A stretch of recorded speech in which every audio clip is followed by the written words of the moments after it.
तो रसनेंद्रियाचा अंकिला, का निद्रेसी जीवे विकला, तो नाही एथ म्हणितला अधिकारिया.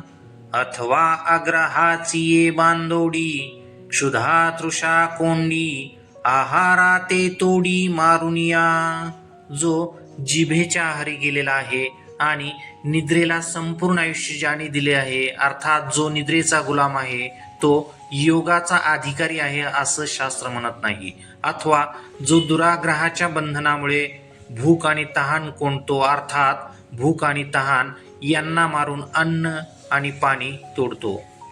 निद्रेची या वाटा नवचे, ऐसा दृढी वेचेनी अवतरणे नाचे, ते शरीरची नव्हे तयाचे, मग योग कवनाचा.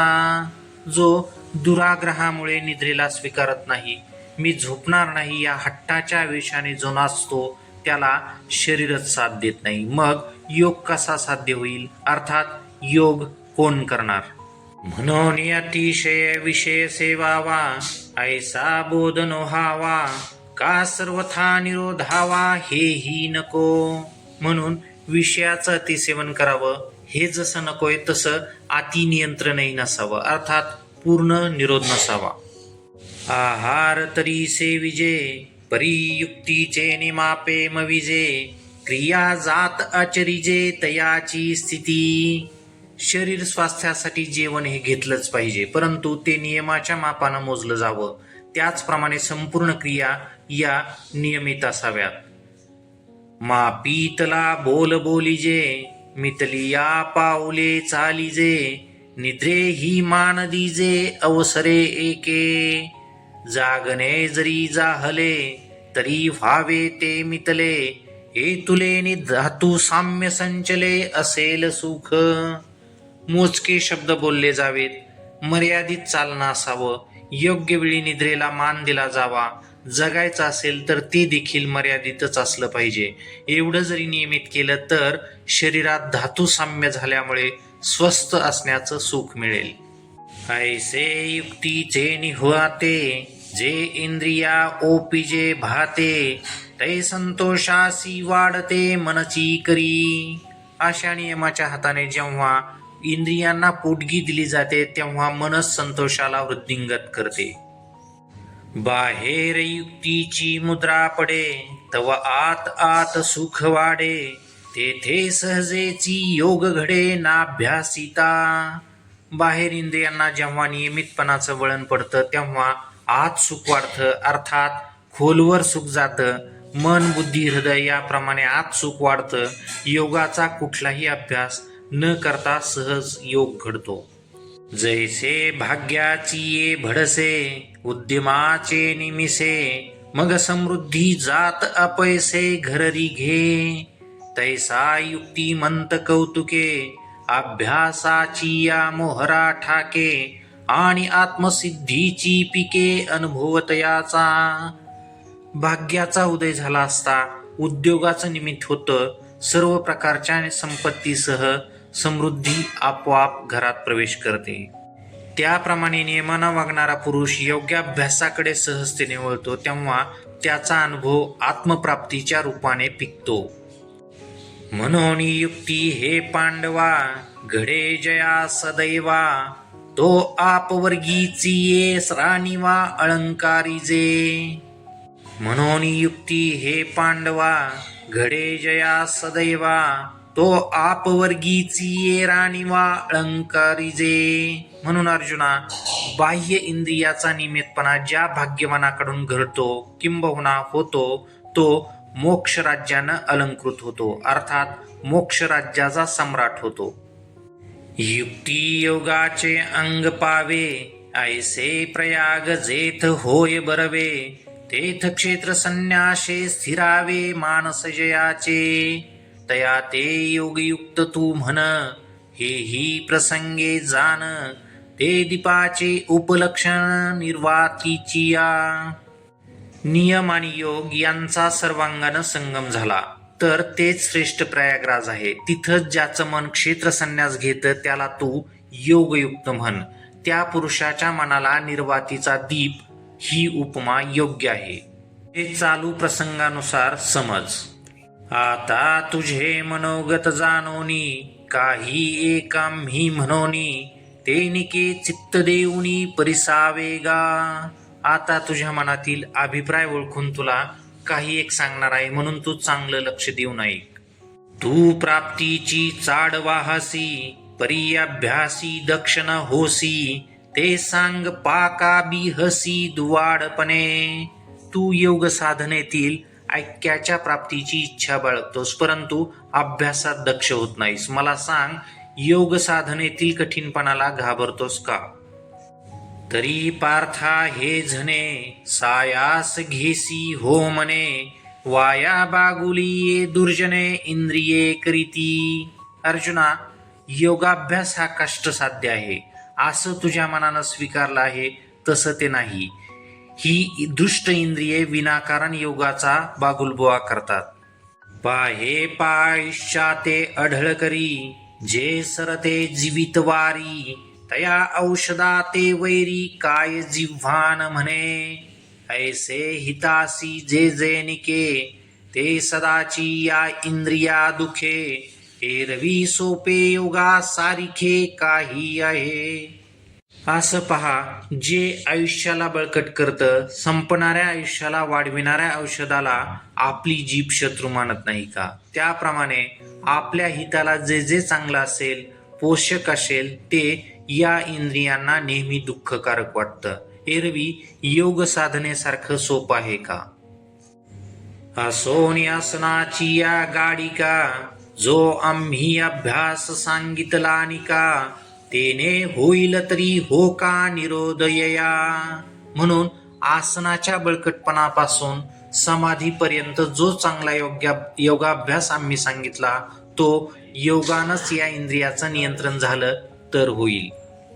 एरवी तरी येणे योगे जे इंद्रिया विंदान लागे तै चित्त भेटोरिगे आपण पेया.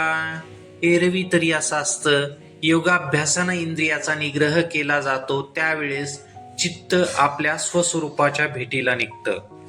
परतोनी पाठी मोरे ठाके आणि आपणी आते आपण देखे देखत खेओ ओळखे म्हणे तत्व हे मी.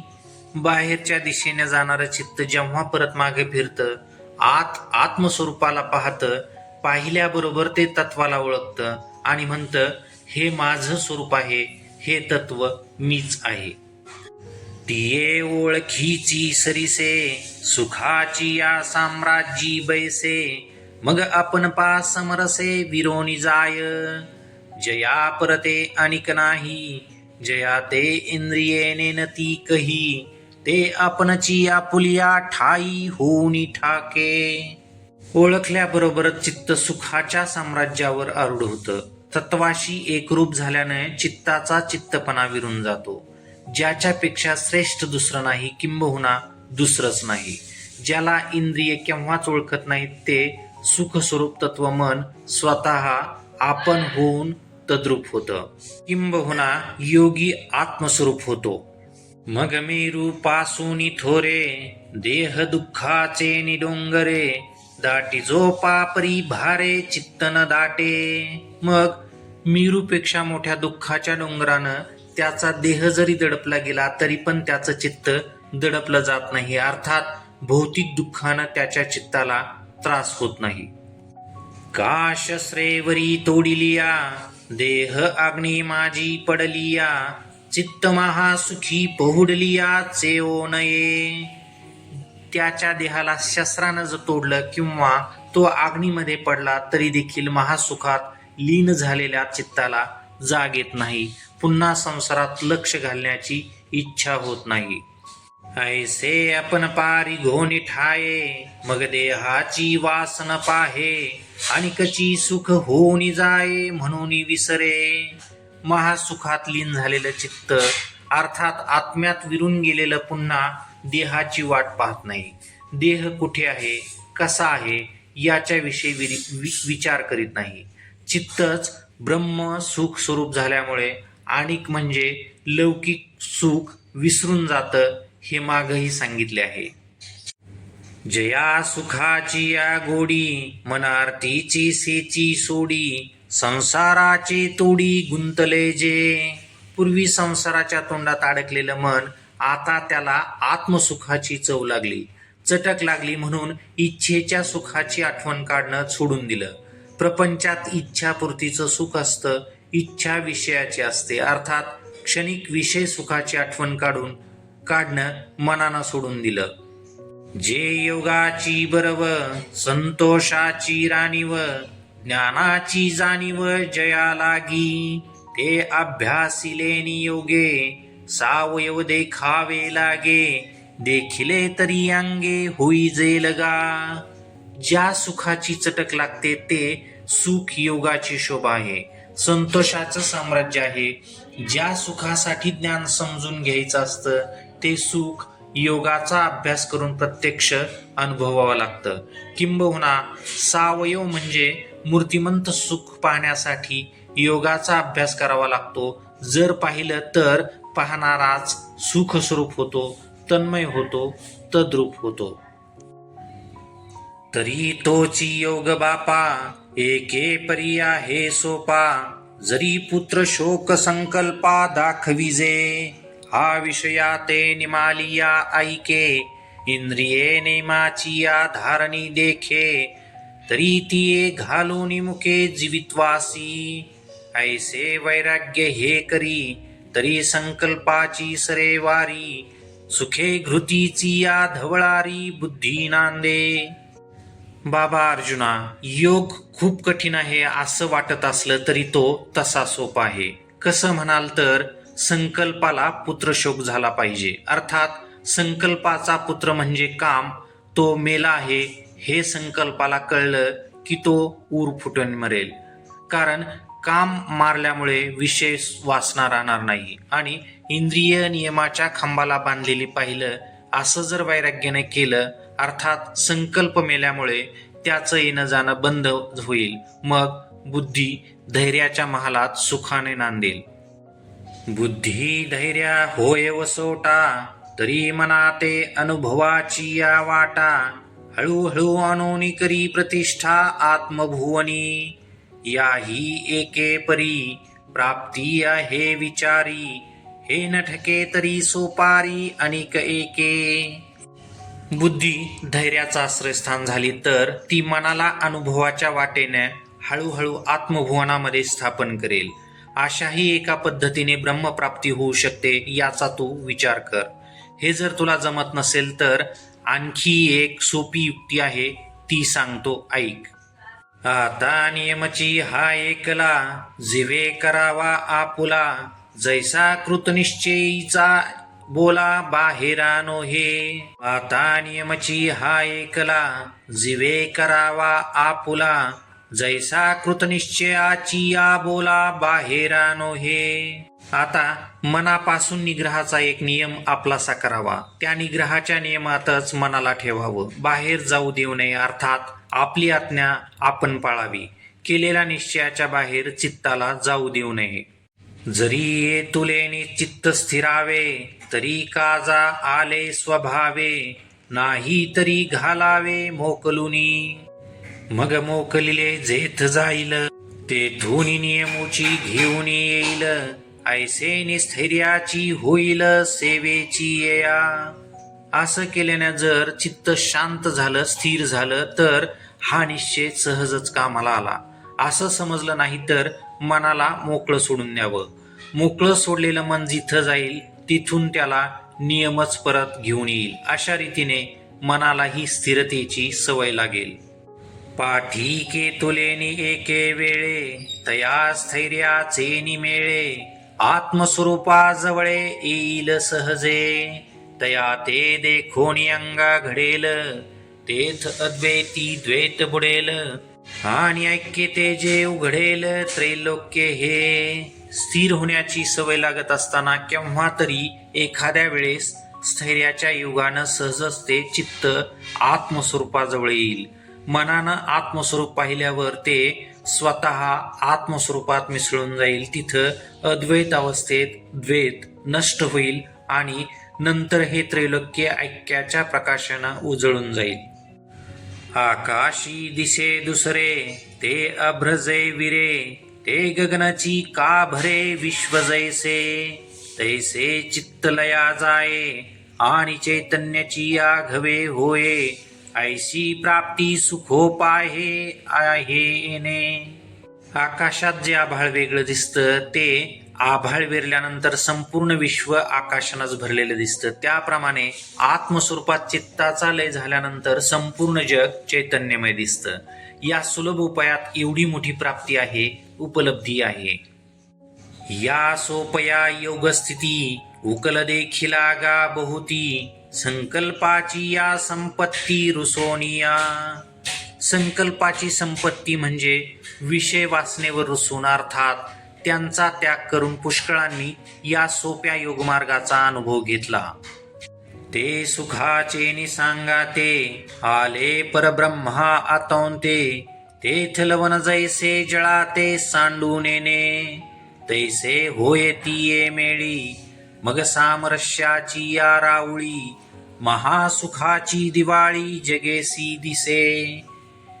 योगी किंवा या सोप्या योगमार्गाचे साधक सुखाच्या संगतीने त्यांनी परब्रह्मात प्रवेश केला. मिठानं पाण्यात प्रवेश केल्यानंतर ते पाण्याला सोडून जात नाही, त्याप्रमाणे त्या योग्याची परब्रह्मात मिळणी होते. ऐक्य झाल्यानंतर मग समरसतेच्या राजवाड्यात जगासह महासुखाची दिवाळी दिसते. ऐसे आपले पायवरी चालिजे आपुले पाठीवरी हे पार्था नागवे तरी आन एके. अशा प्रकारे आपल्या पायांनी आपल्या पाठीवर चालण्यासारखा आहे. अर्जुना, हा उपाय तुला करता येणार नसेल तर दुसरा सांगतो. तरी मी तव सकळ देही असे एथ विचार नाही आणि तैसेंची माझ्या ठाई सकळ असे. हे ऐसेंची संजले परस्परे मिसळले बुद्धी घेपे ए तुले हो आवेगा.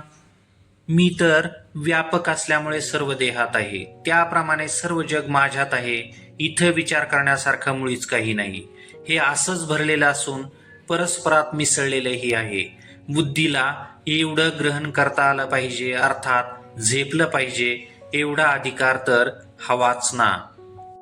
एरवी तरी अर्जुना जो एक वटलिया भावना सर्वभूती अभिन्ना माते भजे. भूतांचे अनेकपणे अनेक नो हे अंतःकरणे केवळ एकत्वची माझे जाणे सर्वत्र जो. मग तो एक हा मिया बोलता दिसतसे वाया एरवी न बोलिजे तरी धनंजया तो मीची आहे.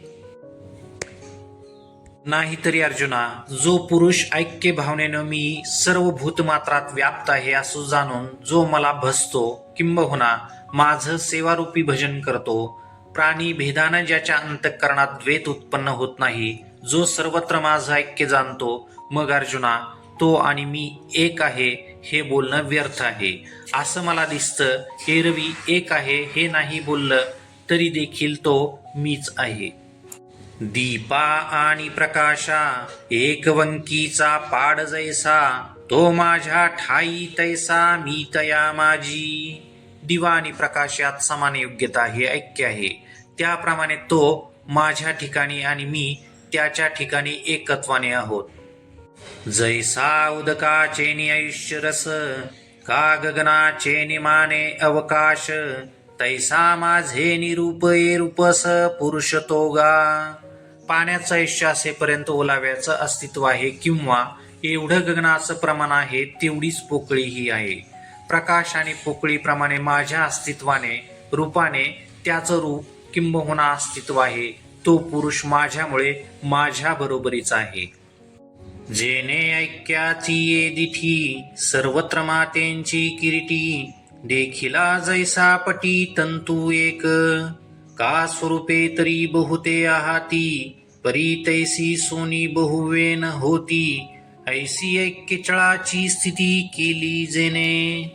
ज्याप्रमाणे कापडामध्ये आडवे उभे एक सूतच असते, त्याप्रमाणे ज्या योग्यांनी ऐक्य दृष्टीने मला पाहिलेलं असतं किंवा अलंकाराचे आकार अनेक असतात परंतु सोन्यात भेद नसतो, अशा ऐक्यरूपी पर्वताप्रमाणे ज्याची स्थिती आहे. ना तरी वृक्षांची पाने जे तुली, ते तुली रोपे नाही लाविली. ऐसी अद्वैत दिवसे पाहली रात्री जया. तो पंचात्मकी सापडे, तरी मग सांग पा कैसे नि अडे. तो प्रतितेची नि पाडे मजसी तुके. जेवढी झाडाला पाने आहेत तितकी रोपे कुणी लावलेली नाहीत. अशा अद्वैत दिवसात ज्याची द्वैताची रात्र संपून उजाडला आहे, तो जरी पंचमहाभूतात्मक देहात सापडला तरी देखील अर्जुना, तू सांग एवढ्याने तो कसा अडेल? किंबहुना देह त्याला व्यापक होण्यासाठी कसा प्रतिबंधक ठरेल? तो अनुभूतीच्या योग्यतेने माझ्याबरोबर तोलला गेला आहे. माझे व्यापकपणा घवे, गवसले तयाचे नि अनुभवे. तरी न म्हणता स्वभावे व्यापक जाहला. माझे संपूर्ण व्यापकपण त्याच्या अनुभवात सापडला आहे. अर्थात त्याला माझ्या व्यापकपणाची अनुभूती आहे. तो व्यापक नाही असं कुणी म्हणाला तरी तो स्वभावता व्यापक झाला आहे. आता शरीरी तरी आहे, परी शरीराचा तो नोहे. ऐसे बोलवरी होय ते करूये. आता तो शरीरात असतो परंतु शरीराचा नसतो. अशी त्याची स्थिती शब्दांना सांगण्यासारखी करता येईल काय? म्हणून असो ते विशेषे, अथवा आपण पेया सारिखे. जो चराचर देखे अखंडित, सुख दुःखादी वर्मे. का शुभाशुभे कर्मे, दोन्ही ऐसी मनोधर्मे नेनेची जो. म्हणून ते असू दे विशेषत्वाने अथवा आपल्या आत्म्याप्रमाणे जो चराचर निरंतर पाहतो, सुखदुःखादी अंतःकरणातील वर्म किंवा देहानं इंद्रियाने केलेली शुभाशुभ कर्मे अशी असणारी द्वंद्वे जो मनानच जाणत नाही. हे समविषम भाव आणि कही विचित्र जे सर्व. ते मानी जैसे अवयव आपुले होती. या जगात समविषम आहेत, अजूनही काही विचित्रता आहे. ते सर्व आपल्याच शरीराचे अवयव आहेत असं तो मानतो. हे एक एक काय सांगावे, जया त्रैलोक्याची आघवे. मी ऐसे स्वभावे बोधाले. तया ही देह एक कियाथी, लौकिकी सुखदुःखी तया ते म्हणती. परियम्हा ते ऐसी प्रतिती परब्रह्मची हा. हे एक एक काय सांगू, ज्यांना सर्व त्रैलोक्यच आपण आहोत असं स्वाभाविकपणे अनुभूतीला आलं, अशा त्या पुरुषालाही एक देह हा आहेच. सामान्य माणसं त्याला सुखी आणि दुःखीही मानतात, परंतु आमचा अनुभव कसा आहे की हा साक्षात परब्रह्म आहे. म्हणून आपण पा विश्व देखिजे आणि आपण विश्व होईजे. ऐसे साम्यची एक उपासीजे पांडवागा. हे तुते बहुती प्रसंगी, आम्ही म्हणो याची लागी. जे साम्या परोती जगी प्राप्ती नाही. म्हणून आपल्यात विश्व पाहावं आणि आपणच विश्व व्हावं. अर्जुना, अशा साम्याचीच तू उपासना कर. तसं हे आम्ही अनेक प्रसंगानुसार सांगितलं आहे. ते याकरिताच म्हणालो होतो, या जगात साम्याच्या पलीकडे दुसरा लाभ नाही. समदृष्टी हाच मोठा लाभ आहे. तेव्हा अर्जुन म्हणे, देवा तुम्ही सांगा कीर मुचिया कनवा. परीन पुरोजो स्वभावा मनाचिया. तेव्हा अर्जुन म्हणाला, देवा तुम्ही आमच्या हिताच्या कनवळ्याने सांगत आहात, परंतु मनाच्या स्वभावापुढे आमचं काही चालत नाही. किंबहुना आम्ही मनाला पुरत नाही, अर्थात आमची क्षमता कमी पडते.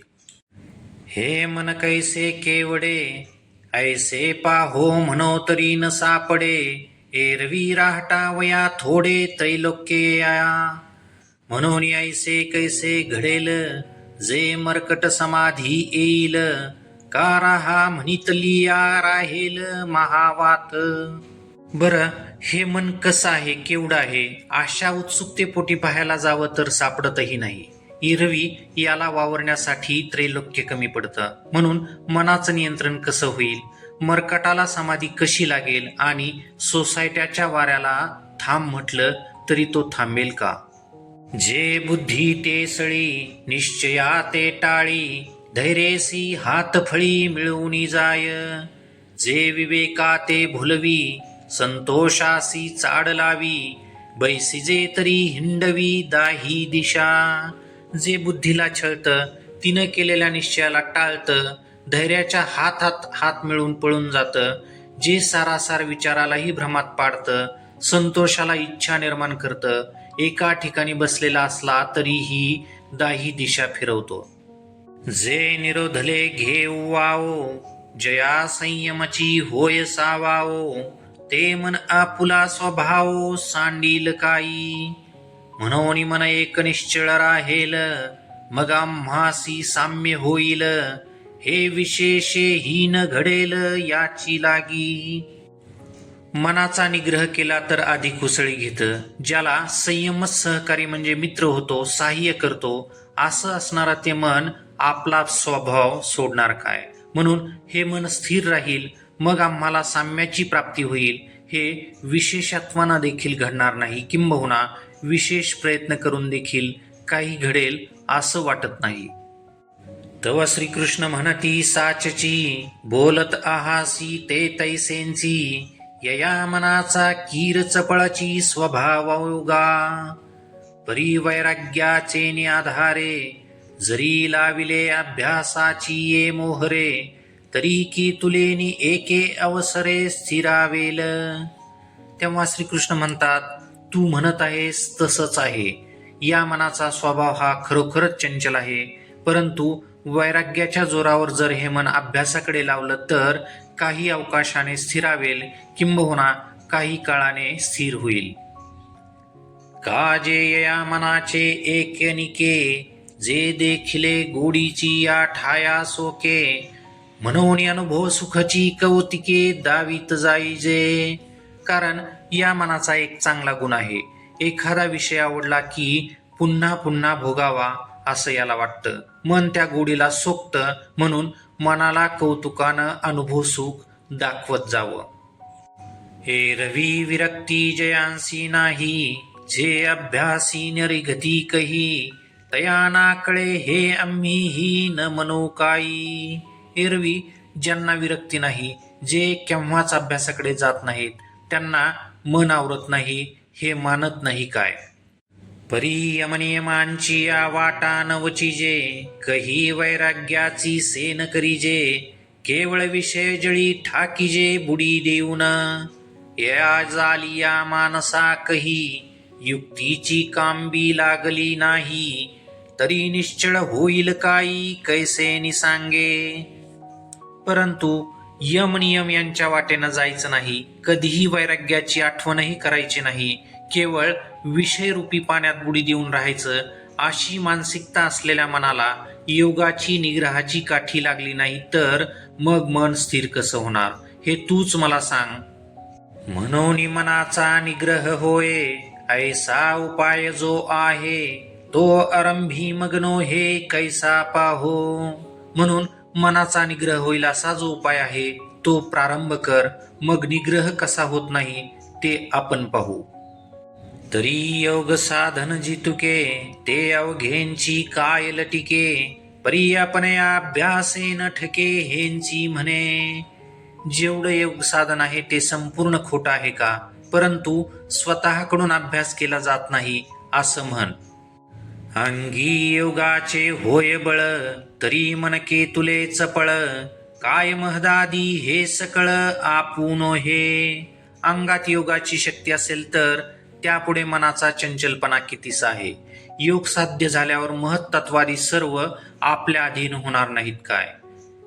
तेथ अर्जुन म्हणे निके, देवो बोलती ते न चुके, साचची योग बळे सीन तुके मनोबळ.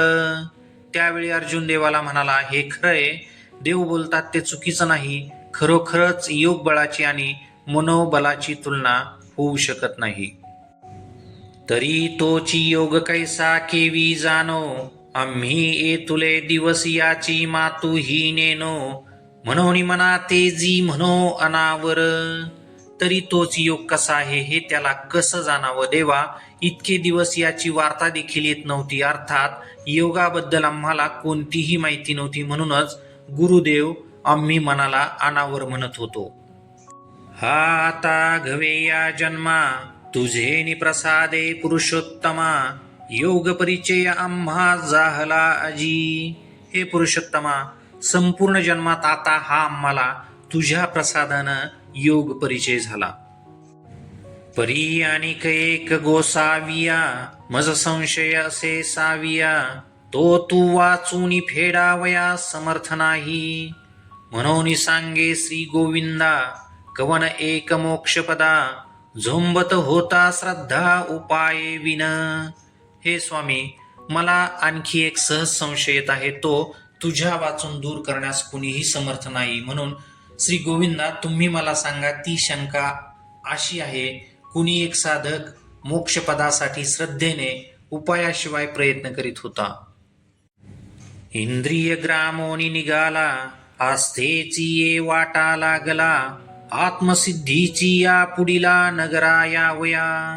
तव आत्मसिद्धी न ठकेची, आणि मागुते न एववेची, ऐसा असतू गेला माझारींची आयुष्य भानू.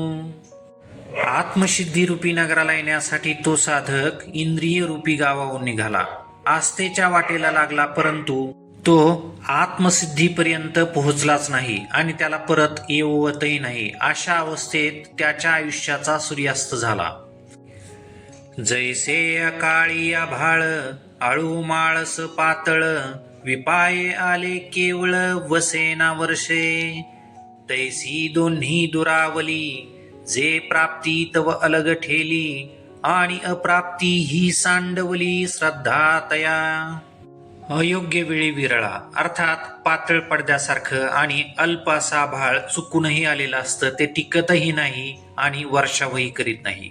त्याप्रमाणे वैराग्यामुळे विषय सुख आणि आयुष्य संपल्यामुळे मोक्ष सुख अशी दोन्ही दुरावली. ब्रह्मप्राप्ती तर दूर राहिली, ज्यात आनंदाची प्राप्ती नाही असा इंद्रियांचा समुदायही सुटला. फक्त प्राप्ती होईल एवढी श्रद्धा त्याच्याजवळ अवशेष असते. ऐसा दोहला अंतरला काजी, जो श्रद्धेच्या समाजी, बुडाला तया होजी कवनगती. याप्रमाणे दोहाला मुकलेला परंतु श्रद्धेच्या समुदायात बुडालेला, अर्थात कधीतरी आपल्याला आत्मप्राप्ती होईल या आशेनं योग साधनेनं विश्वास ठेवलेल्या साधकाची गती कोणती आहे. तव श्रीकृष्ण म्हणती पार्था, जया मोक्ष सुखी आस्था, तया मोक्षा वाचून अन्यथा गती आहे गा. परी ए तुले हेंची एक घडे, जे माझारी विसावा वे पडे, तेही परी ऐसे निसुरवाडे जो देवा नाही.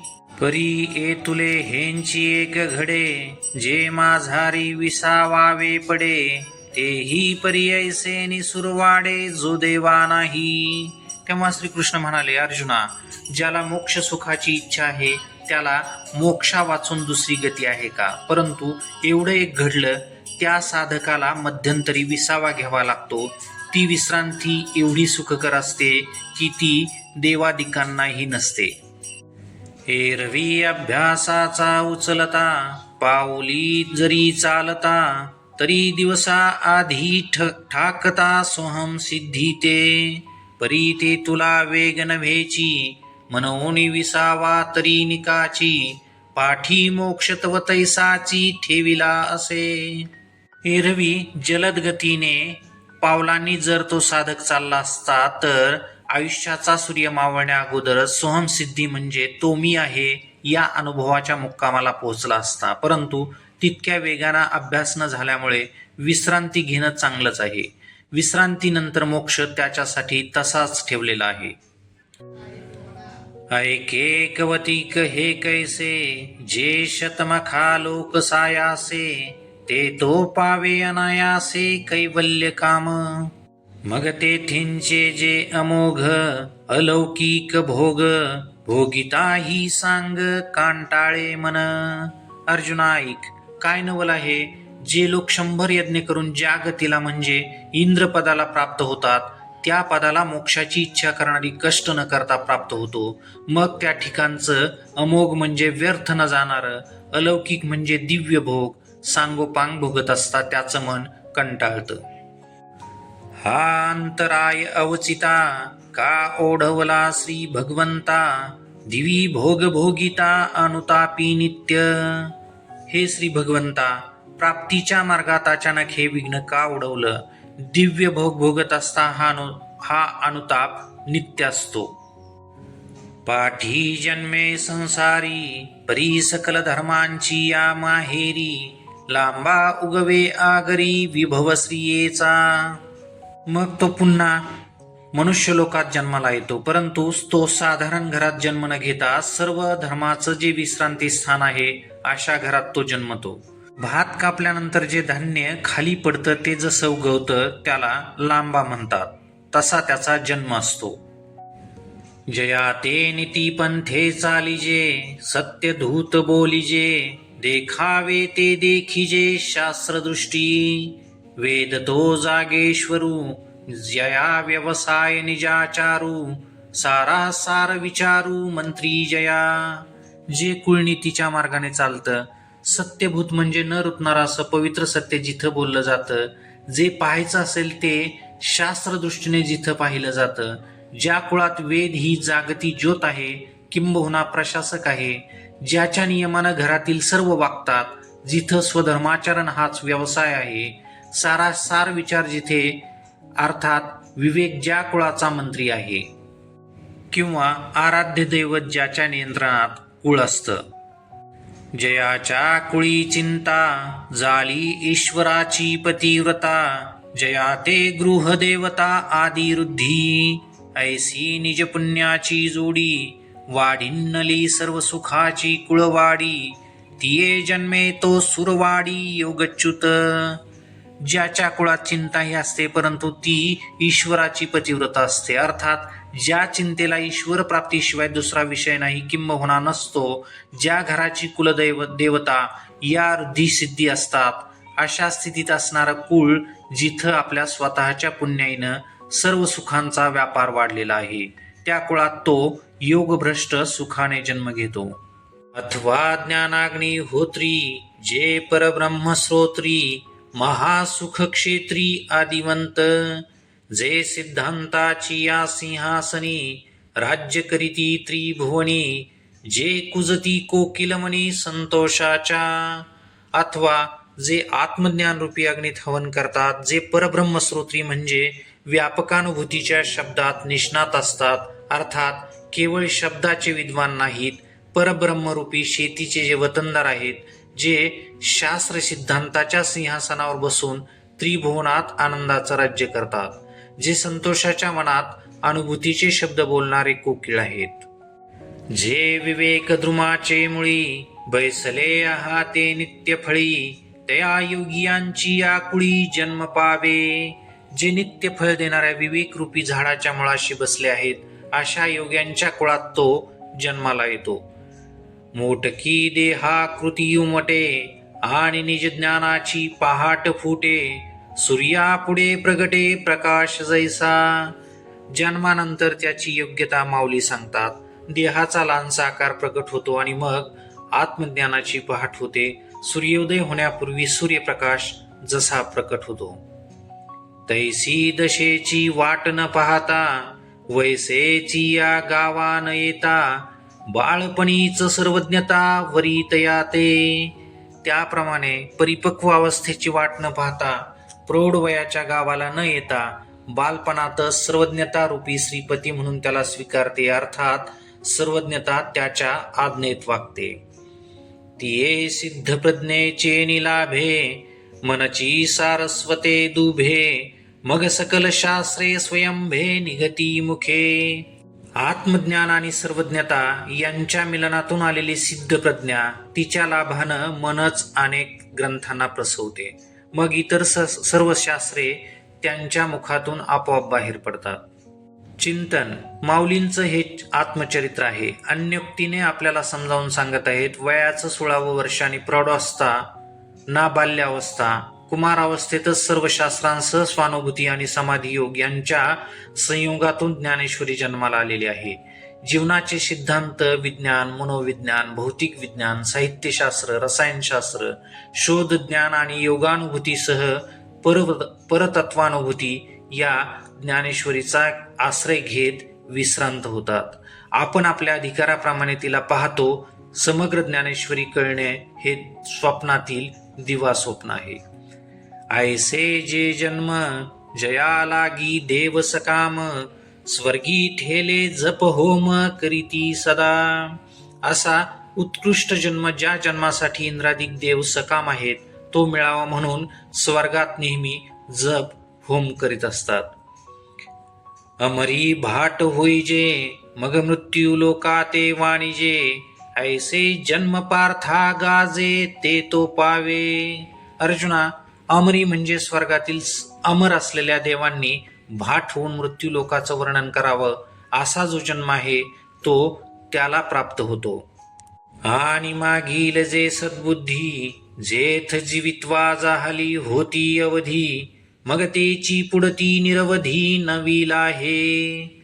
आयुष्य संपत असताना जी सद्बुद्धी मिळाली होती तीच मागची सद्बुद्धी आता पुढे व्यापक रूपाने नवीन स्वरूपात उपलब्ध होते. तेथ सदैवा आणि पायाळा वरी दिव्यांजन होय डोळा, मग देखे जैसी अवलिळा पाताळ धने. तैसे दुर्भेद जे अभिप्राय का गुरुगम्य हन ठाय, तेथ संसरे वीन जाय बुद्धी तयाची. एखादा भाग्यवान असून पायाळू असावा, त्यात त्याच्या डोळ्याला दिव्यांजन मिळावं, मग तो सहजपणे भूमिगत धन पाहू शकतो किंबहुना पाहतो. त्याप्रमाणे ज्या सिद्धांताचं बुद्धीकडून भेदन होत नाही असे दुर्भेद सिद्धांताचे अभिप्राय अर्थात सारांश किंवा काही रहस्य गूढ अभिप्राय जे फक्त गुरुकडून कळू शकतात अशा सिद्धांतात त्याची बुद्धी प्रयत्ना वाचून प्रवेश करते. बळीये इंद्रिये ती मना, मन एकवटे पवना, पवन सहजे गगना मिळवूनची लागे. ऐसे नेनो काय अपैसे तयांते चिकीजे अभ्यासे, समाधी घरपुसे मानसाचे. हे शब्द ज्ञानाविषयी झालं. आता योग साधनेविषयी बोलतात. बलवान असलेली इंद्रिय मनाकडे येतात अर्थात स्वाधीन होतात. मन प्राणवायूशी ऐक्य होतं. प्राणवायू मूर्ध्नी आकाशात येऊन मिळतो. हे कुंडलिनी जागरण आपोआप कसं घडतं काही कळत नाही. अभ्यास त्याला आपण होऊन येतो किंबहुना आपोआप सिद्ध होतो. विशेष म्हणजे समाधी त्याच्या मनाचं घर विचारात येते. जाणीजे योगपीठीचा भैरव, काय हा आरंभ हेरंबेचा गौरव, की वैराग्य सिद्धीचा अनुभव रूपाला. असं वाटतं जणू काही तो योग पीठावरचा भैरव नावाचा देवच आहे किंवा आरंभी वंदन करणाऱ्या गणपतीचा मोठेपणा आहे अथवा वैराग्य सिद्धीचा म्हणजे विरक्तीचा मूर्तिमंत अनुभवच आकाराला आला आहे. इथं काही पाठभेद आहेत. आरंभ भरेचा, आरंभ रंभेचा आणि आरंभ हेरंबेचा. प्रथमचा अर्थ आहे मोठेपणाचा, आधारस्तंभाचा. द्वितीय आरंभरंभा म्हणजे पूजाविधीत प्रथम केळीचा मान असतो.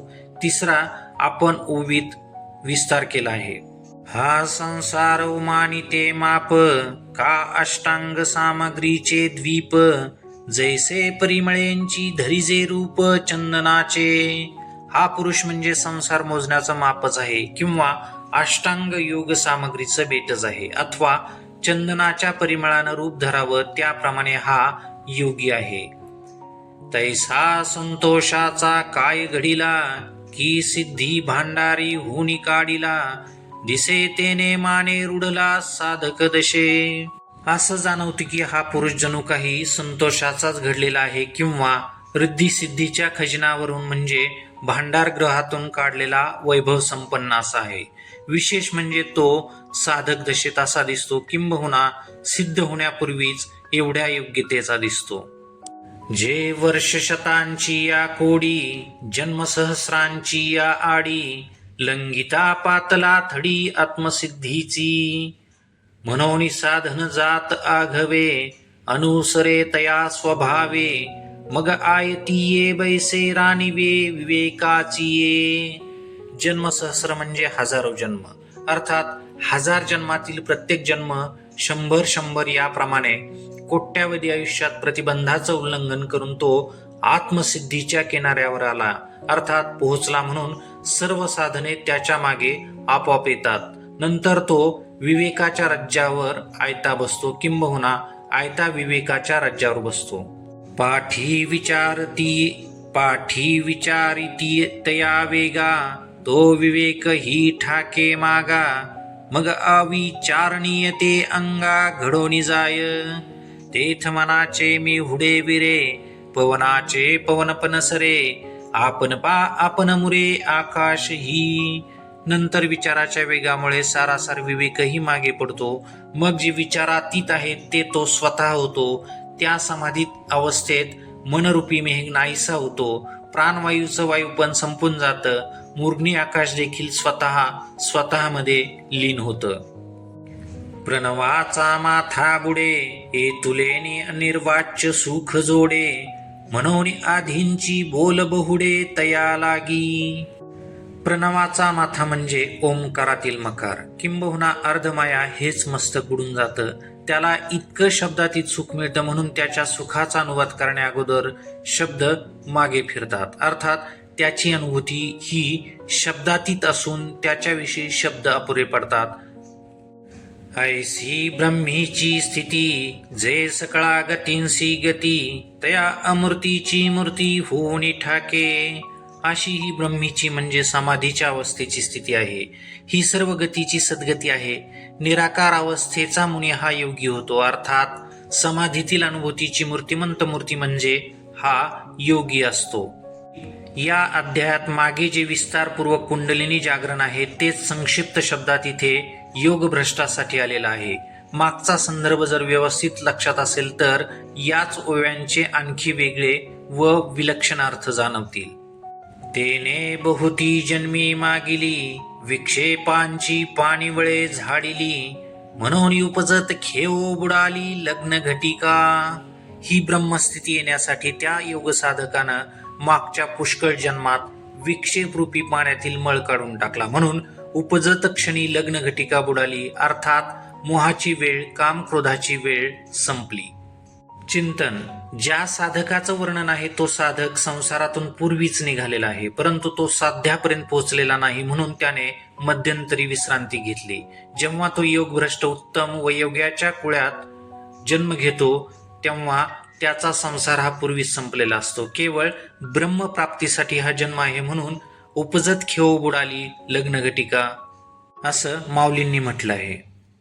आणि तद्रुपतेसी सुलग्न, लागोनी ठेले अभिन्न.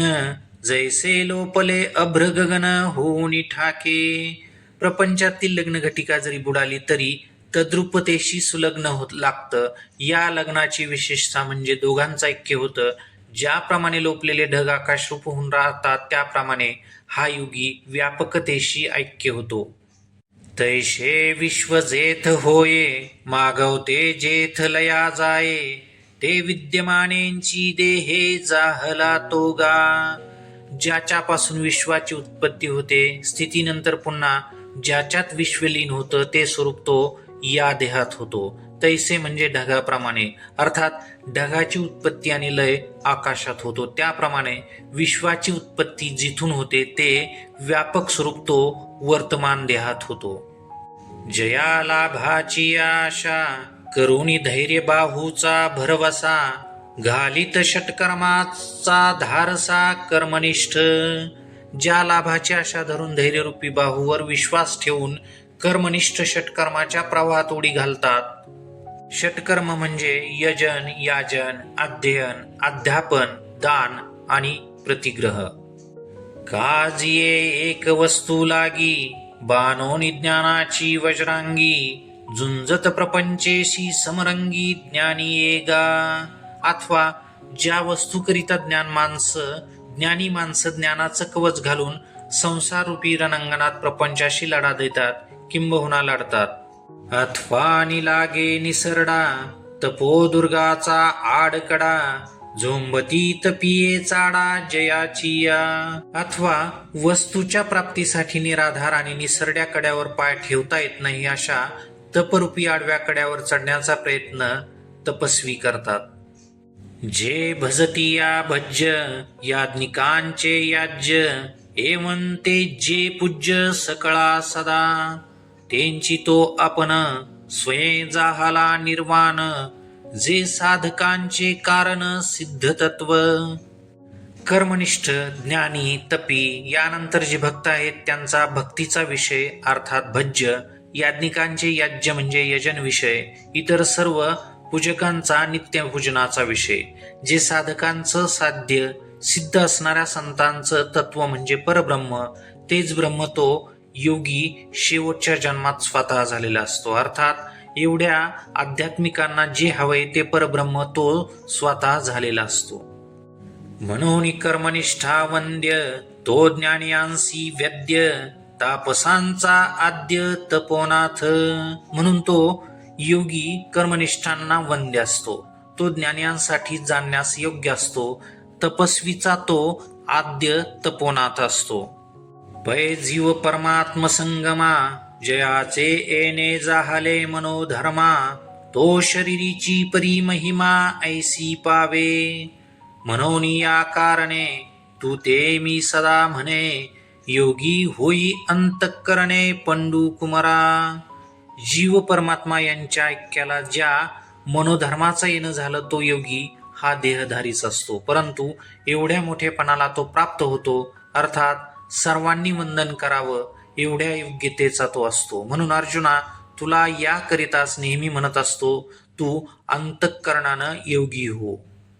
आगा योगी जो म्हणिजे, तो देवाचा देव जाणिजे, आणि सुख सर्वस्व माझे चैतन्य तो.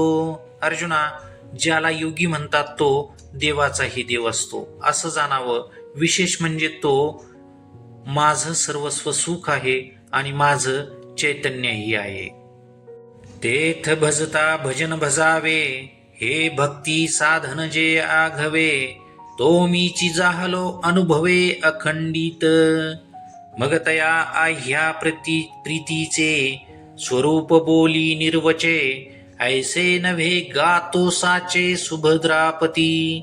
तया एकवटलिया प्रेमा, जरी पाडे पाहिजे उपमा, तरी मी देह तो आत्मा हेची होय. तो माझं चैतन्य आहे असं म्हणत असता तिथं भक्ती करणारा भक्तीचा विषय आणि भक्ती साधना, किंबहुना भजता भजन आणि भज्य अशी भक्ती साधनेची जी त्रिपुटी आहे ती संपूर्ण अनुभवाने नित्य मीच झालेलो आहे. मग अर्जुना, त्याचं आणि आमचं प्रेमाचं स्वरूप शब्दात सांगता येईल का? अर्थात खरोखरच सांगता येणार नाही. आमच्या ऐक्य भावाच्या प्रेमाला जर योग्य उपमा द्यायची असेल तर मी देह तो आत्मा हीच, किंबहुना अशीच द्यावी लागेल. यामुळे तो माझं सर्वस्व सुख असून चैतन्य आहे असं म्हटलं. ऐसे भक्त चकोर चंद्रे, बोलिले गुण समुद्रे, त्रिभुवने कन्य नरेंद्रे संजय म्हणे. अशा पद्धतीने भक्तरूपी चकोराला अमृत देणारा चंद्र, गुणांचा सागर, त्रिभुवनाचा एकमेव राजा भगवान श्रीकृष्ण त्याने अर्जुनाला असा उपदेश केला. तेथ आधीपासून पार्था, ऐकिजे ऐसीची आस्था, दुनावली हे यदुनाथा भाव सरले, की सावियाची मनी संतोषला, जे बोला आरिसा जोडला, तेने हरिखे आता उपलवला निरूपिल. त्यावेळी अर्जुनाची आदिलापासून म्हणजे पहिल्यापेक्षा ऐकण्याची आस्था दुप्पट झाली. हे भगवंताला कळून चुकलं किंबहुना समजलं, म्हणून सहजच भगवंत प्रसन्न झाले, कारण त्याचं बोलणं यथार्थ ग्रहण करणारा अर्जुन जणू काही आरसाच आहे. म्हणून आनंदाच्या भरात प्रफुल्ल अंतःकरणानं श्रीकृष्ण आता निरूपण करणार आहेत. तो प्रसंगा हे फुडा, जेथ शांत दिसेल उघडा, तो पाल विजेल मुडा प्रमेय विजयाचा. तो प्रसंग पुढच्या अध्यायासाठी निरूपणासाठी येईल. तिथं शांत रस स्पष्टपणाने दिसणार आहे. सिद्धांताची बीज ज्यात साठविली आहेत तो असा मुडा श्रोत्यांच्या अंतःकरण रूपी शेतात पेरण्यासाठी मोकळा करण्यात येईल. जे सात्विकाचे निवडपे, गेले आध्यात्मिक खरपे, सहजे निडारले वाफे चतुरचित्ताचे, वरी अवधानाचा वाफसा, लाधला सोनया ऐसा, म्हणून पेरावया धिवंसा श्रीनिवृत्तीसी. अध्यात्मातील वृक्षपणाची ढेकळं सात्विक शांत रसाच्या पावसामुळे फुटून जातील. चतुर चित्ताचे वाफे सहजच तयार होतील. त्यात सोन्यासारखा अवधानाचा वापसा लाभल्यामुळे श्री गुरु निवृत्तीनाथांना प्रमे बीज पेरण्याचे धैर्य झालं, इच्छा झाली. ज्ञानदेव म्हणे मी चाडे, सद्गुरूंनी केले कोडे. माथा हात ठेविला ते पुढे बीजची वाईले. म्हणून येणे मुख जे जे निगे, ते संताच्या हृदयी साचेची लागे. हे असो सांगो श्रीरंगे बोलिले जे. ज्ञानदेव महाराज म्हणतात, सद्गुरूंनी कौतुकाने मला चाडे केले, माझ्या मस्तकावर हात ठेवला आणि त्यातून उघडपणानं बीज पेरलं. म्हणून या मुखातून जे जे बाहेर येतं ते संतांच्या हृदयात सत्यत्वाने प्रवेश करतं. अर्थात संतांच्या हृदयाला पटतं, त्यातला खरेपणा पटतो. मध्येच श्री गुरु म्हणतात, हे तुझं अलंकारिक बोलणं राहू देत. श्रीकृष्ण अर्जुनाला काय बोलले ते सांग. परी ते मनाच्या कानी ऐकावे, बोल बुद्धीच्या डोळा देखावे. हे साठो वाटी आघवे चित्ताची या. माऊली म्हणतात, मी सांगतो, परंतु ते सिद्धांताचे बोल मनाच्या कानांनी ऐकावेत, बुद्धीच्या डोळ्यांनी पहावेत, चित्ताच्या मोबदल्यात हे शब्द घ्यावेत. अवधानाचे निहाते नेयावे हृदया आतंते. हे रिजवील आयनी ते सज्जनाची ये. हे स्वहिता ते निवविती, परिणामा ते जीवविती. सुखाची वाहती लाखोली जीवा. याशिवाय हे बोल अवधानाच्या हातानं हृदयाच्या आत न्यावेत, मग चौकस बुद्धीला हे शब्द रमवतील. एवढं या शब्दांचं काम आहे. असं नाही, स्वहिताला म्हणजे आत्मकल्याणाला स्थिर किंबहुना शांत करतील. परिणाम म्हणजे ज्ञानाचं फळ मोक्ष, व्यापक अवस्था, समाधी, ध्यान, विदेह अवस्थादिकांना माझे बोल जगवतील. जीवाची सुखाची लाखोली वाहतील. जीवाला सुखाची लाखोली वाहतील. टीप: माणसं संसारात शिव्यांची लाखोली वाहतात, अभिषेकात फुलांची लाखोली वाहतात, परंतु माऊलींचे शब्द सुखाची लाखोली जीवाला वाहतात. आता अर्जुनेसी श्री मुकुंदे, नागर बोली जेल विनोदे. ते उवियेचे प्रबंधे सांगेन मी. आता श्री मुकुंद अर्जुनाला सहज आणि सुंदर जे बोलले आहेत ते मी ओवीच्या छंदात प्रबंध रूपानं सांगेन.